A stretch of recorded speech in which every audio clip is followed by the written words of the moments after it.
David came home earlier than usual one quiet afternoon. His office had closed early after a power outage. He parked his car by the curb, walked toward his neat suburban house, and noticed a second car in the driveway. His chest grew tight, a shadow of suspicion rising, though he tried to push it away, telling himself it could be a neighbor or friend. When he opened the door, the sound of hurried voices reached him muffled from upstairs. His heart dropped. Step by step, he climbed the staircase, each tread heavy as stone, until he reached the bedroom door. There in plain sight was the truth: his wife Laura, not alone, her betrayal painted across the room. The world seemed to tilt, his breath shallow, his mind clouded, yet his eyes sharp with disbelief and pain. The other man fled quickly, scrambling past him, leaving only the sound of feet on stairs and the slam of the front door. Laura stood frozen, pale, her lips moving, but no word strong enough to bridge the chasm she had opened. David did not shout, he did not strike, he simply turned away, walked to the closet, and pulled out a suitcase.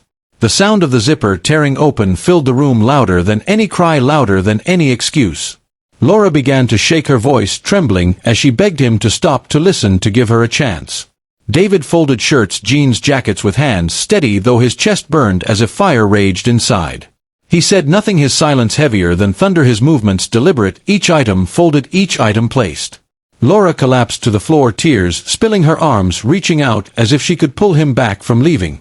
She screamed that she had made a mistake, that she was weak, that it meant nothing at all.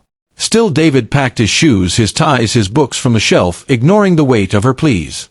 Her sobs echoed through the walls, spilling down the staircase where memories of laughter once lived. Then came the scream, the words that seared his memory, words that cut deeper than the betrayal itself. She cried out that without him she was nothing, that she would not survive if he walked away. David froze for a moment, his hands gripping the suitcase handle, as the sound of her despair rang in his ears. He turned slowly, his eyes filled not with rage, but with sorrow older than his years, heavier than his body could bear. He told her she was wrong, she was not nothing, she was broken by her own choices, but she could still stand without him. He told her survival was her task, not his burden, that he would not carry guilt for her actions.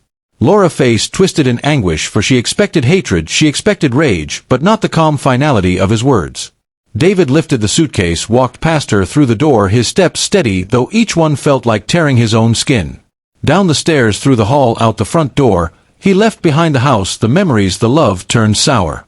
Laura's scream echoed once more into the evening air, but he did not turn back.